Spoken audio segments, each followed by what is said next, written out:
اب تنوین کا سبق پورا ہو گیا. پہلے ہم مفردات پڑھائیں گے، پھر مرکبات میں حروف کی شکلیں سمجھائیں گے، پھر مرکبات پڑھائیں گے، پھر حرکات پڑھائیں گے. حرکات کے بعد تنوین پڑھائیں گے، 2 زبر 2 زیر 2 پیش. اس کے بعد ہم جزم سمجھائیں گے، ملانا سمجھائیں گے. اس طرح پہلے بلینک بورڈ پر لکھیں گے جزم کی علامت، پھر بچوں سے کہلوائیں گے. بولو جزم جزم جزم جزم جزم اوپر جزم اوپر جزم اوپر جزم اوپر جزم جزم ایک حرف کو ایک حرف کو دوسرے حرف سے دوسرے حرف سے ملا کر پڑھنے کے لیے آتا ہے. ملا کر پڑھنے کے لیے آتا ہے. جزم والے حرف کو جزم والے حرف کو ساکن کہتے ہیں. ساکن کہتے ہیں. اس طرح ہم روزانہ رٹائیں گے، بلائیں گے. جس طرح حرکات میں بلوایا، تنوین میں بلوایا، جزم میں ہم روزانہ اس طریقے سے یاد کرائیں گے زبان.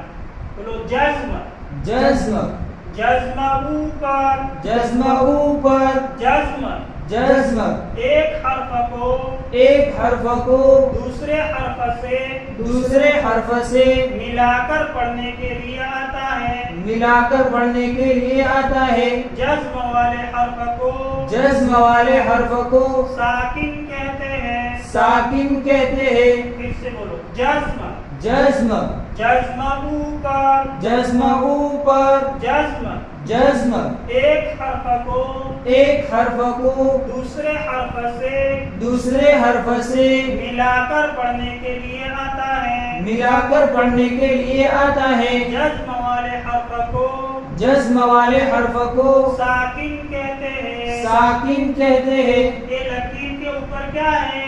جزم جزم. لکیر کے اوپر کیا ہے؟ جزم جزم. جزم کہاں آتا ہے؟ حرف کے اوپر حرف کے اوپر. جزم کہاں آتا ہے؟ حرف کے اوپر حرف کے اوپر. جزم والے حرف کو کیا کہتے ہیں؟ ساکن ساکن.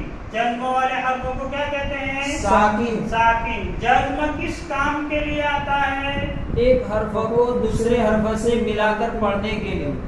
پورا بولو. ایک حرف کو دوسرے حرف سے ملا کر پڑھنے کے لیے آتا ہے.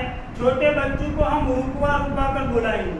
پوری بات تسلسل کے ساتھ ایک ساتھ بلائیں گے آپ تو بچے ایسے صفائی سے نہیں بولیں گے، جلدی جلدی بولیں گے. ہمیں ہر بات کو بچوں کو صفائی سے بولنے کی عادت ڈالنی، اس لیے ہم رک رک کے بولیں گے. بولو جزم کس کام کے لیے آتا ہے؟ ایک حرف کو دوسرے حرف سے ملا کر پڑھنے کے لیے آتا ہے. پھر سے بولو. ایک حرف کو دوسرے حرف سے ملا کر پڑھنے کے لیے آتا ہے. یہ کیا ہے لکیر کے اوپر؟ جزم. جزم. جزم کہاں آتا ہے؟ حرف کے اوپر. جزم والے حرف کو کیا کہتے ہیں؟ ساکن. ساکن. جزم کس کام کے لیے آتا ہے؟ ایک حرف کو دوسرے حرف سے ملا کر پڑھنے کے لیے آتا ہے. اب یہ یاد ہو گیا. اس کے بعد ہم بچوں کو ساکن سمجھائیں گے. یہ کون سا حرف ہے؟ بولو. لام. کون سا حرف ہے؟ لام. اب یہ لام کو ساکن بنانا ہے تو کیا کریں گے؟ لام کے اوپر ایک جزم لاؤ. جزم ایک ہی آتا ہے، ایک کہنے کی ضرورت نہیں ہے. یہ لام کو ساکن بنانا ہے تو کیا کریں گے؟ لام کے اوپر جزم لاؤ. لام کے اوپر جزم لاؤ. لام کے اوپر جزم لاؤ. یہ کون سا حرف ہے؟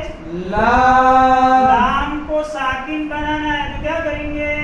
لام کے اوپر جزم لاؤ. جزم لائے. کون سی لام بن گئی ہے؟ لام لام ساکن. کون سی لام بن گئی؟ لام ساکن. لام ساکن. یہ کون سا حرف ہے؟ میم. بولو. میم. یہ میم کو ساکن بنانا ہو تو کیا کریں گے؟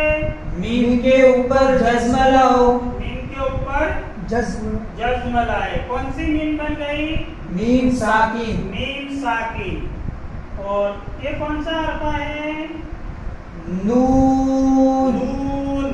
نون کو ساکن بنانا ہو تو کیا کریں گے؟ نون کے اوپر جزم لاؤ. نون کے اوپر